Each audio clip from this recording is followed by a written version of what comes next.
Hi hello welcome back to MN kitchen. இன்றைக்கி என்ன பார்க்க போகிறோன்னா கேழ்வரகு தோசை.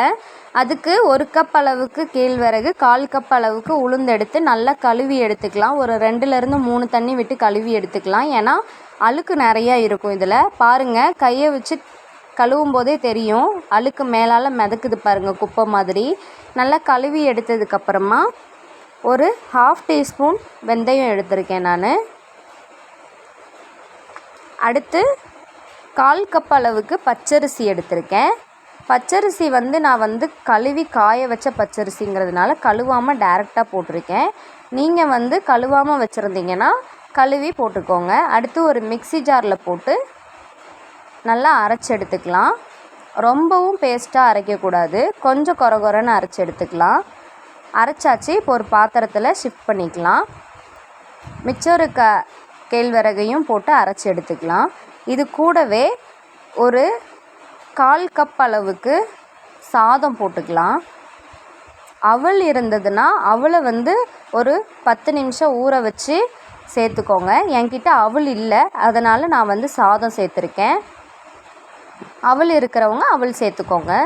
அதையும் சேர்த்து நல்லா அரைச்சி எடுத்துக்கலாம். இந்த மாதிரி இருக்கணுங்க, ரொம்பவும் தண்ணி விட்டு அரைக்கக்கூடாது. இதையும் பாத்திரத்தில் மாற்றிட்டு தேவையான அளவு உப்பு போட்டு நல்லா கரைச்சி ஒரு ஓரமாக வச்சிடலாம். இது ஒரு 3லேருந்து 4 மணி நேரம் புளிக்க வச்சிடலாம். இல்லை எனக்கு புளிப்பு வேண்டாம் அப்படின்னு நினச்சிங்கன்னா அரைச்ச உடனே கூட சுட்டுக்கலாம், நல்லாயிருக்கும். நான் இன்றைக்கி 4 மணி நேரம் புளிக்க வச்சு எடுத்திருக்கேன். மாவு நல்லா புளிச்சு வந்திருக்குங்க. பாருங்கள், கரெக்டான பக்குவத்துக்கு வந்திருக்கு, நல்லா பொங்கி வந்திருக்கு. இப்போ நம்ம தோசை ஊற்றணுன்னா ஊற்றிக்கலாம், இட்லி ஊற்றணுன்னா ஊற்றிக்கலாம். நான் இன்றைக்கி தோசை ஊற்ற போகிறேன். குழந்தைங்கெல்லாம் ரொம்ப விரும்பி சாப்பிடுவாங்கங்க, ரொம்ப ஹெல்த்தியும் கூட உடம்புக்கு. ராகி ரொம்ப குளிர்ச்சி, ஹீட்டான பாடி உள்ளவங்கலாம் அதிகமாக எடுத்துக்கோங்க, ரொம்ப நல்லது. கல் ஹீட்டான உடனே தோசை ஊற்றிக்கலாம். தோசை எப்படி வருதுன்னு பார்க்கலாம் வாங்க.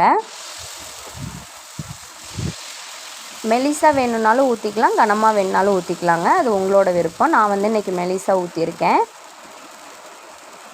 மேலால் லைட்டாக ஆயில் போட்டுக்கலாம்.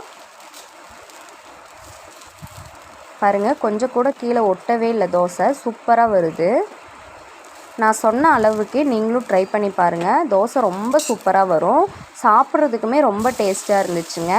இது கூட நம்ம தக்காளி தொக்கு, தக்காளி சட்னி, அதுக்கப்புறம் தேங்காய் சட்னி, வேர்க்கடலை சட்னி, இது எதை வச்சுனாலும் சாப்பிட்லாம். நாட்டு சக்கரை கூட வச்சு சாப்பிட்லாம். வீடியோ பிடிச்சிருந்தா லைக் பண்ணுங்கள். பாய்.